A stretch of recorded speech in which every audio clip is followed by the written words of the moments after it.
This is Melissa, and I wanted to include another video for those of you who are interested in kind of mixing things up and doing something a little more elaborate with especially your right hand, so that you can, not just play long chords the entire song, but so you can have somewhere to go and build and use your creativity. And so anyway, so with the left hand, one thing that's really gonna fill it in is instead of just playing the root of the chord as one note, doubling it at the octave, which I know we talked about doing in the right hand earlier.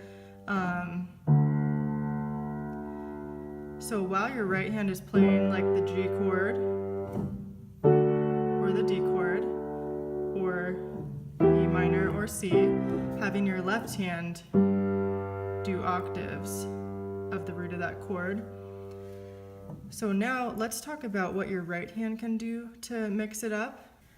So I taught you the 4 chords in the song: G, D, E minor, and C, and it's totally fine to play them like this the entire song.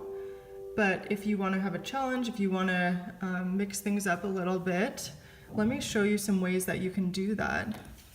So one way would be to arpeggiate the chords sometimes, maybe try some different rhythms. So instead of going like this, what arpeggiate means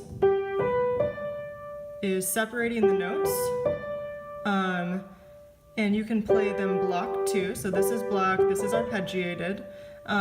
So for example, let me just try something for fun and try arpeggiating the chords so you can get an idea of what I'm talking about.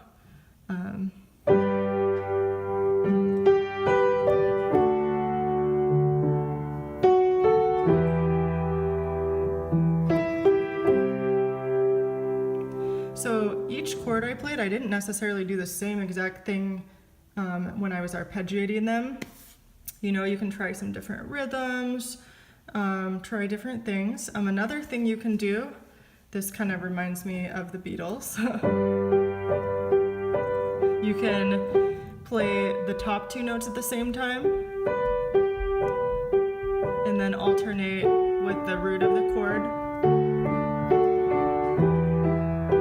So that can mix it up a little bit.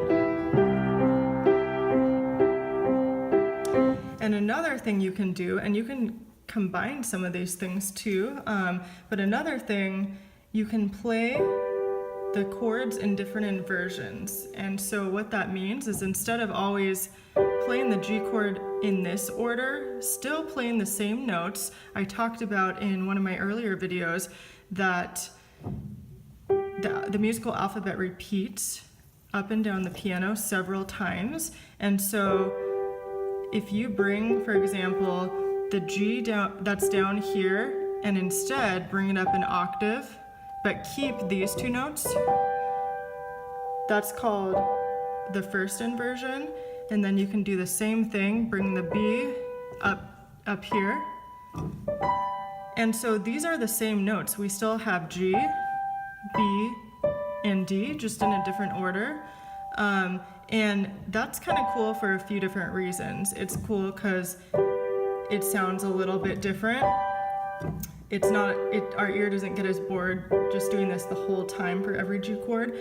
But also, it can be kind of nice, for example, if you play some chords in root position, like this G, but then I'm playing D in first inversion, and then I'm playing E minor in a different inversion.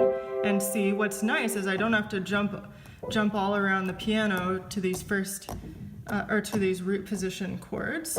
It's all kind of in the same area, so that's kind of a nice thing, so I don't have to jump around as much. You can also add the arpeggiated thing I mentioned a second ago to the inversion. So for example,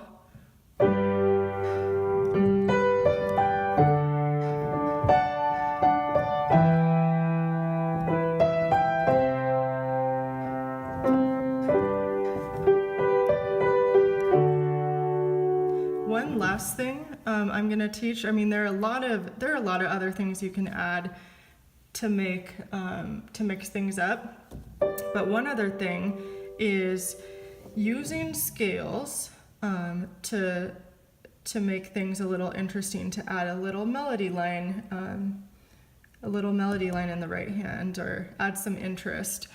And so what a scale is,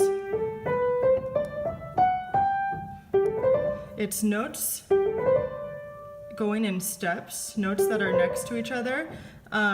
You can play them any speed, any rhythm, but kind of like the arpeggiated thing that we went over. You could throw in some stepwise motion also. And that works well, I think, when you start, you know, maybe on the root of the chord, or on one of the notes that are in the chord that you're playing. So let's say we're playing the G major chord. Let's say you start on G, and then the next chord is D, and you just walk up to D.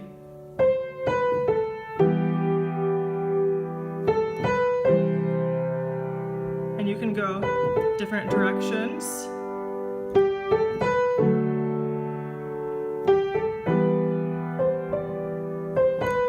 So I'm not just going up, but I'm going, but all in steps. So that can also be something you can use to add interest. As I mentioned, there are a lot of other things you can do, but those are ones that aren't too crazy difficult that I wanted to talk about today. Before we move on to the last video, which will be of me singing through the song and playing through the song, please let me know if you have any questions or any confusion, or anything you want to learn. Like, you know, if you heard me do something while I'm playing, like, ooh, that's really cool, I want to learn how to do that, or something else, you know, just let me know.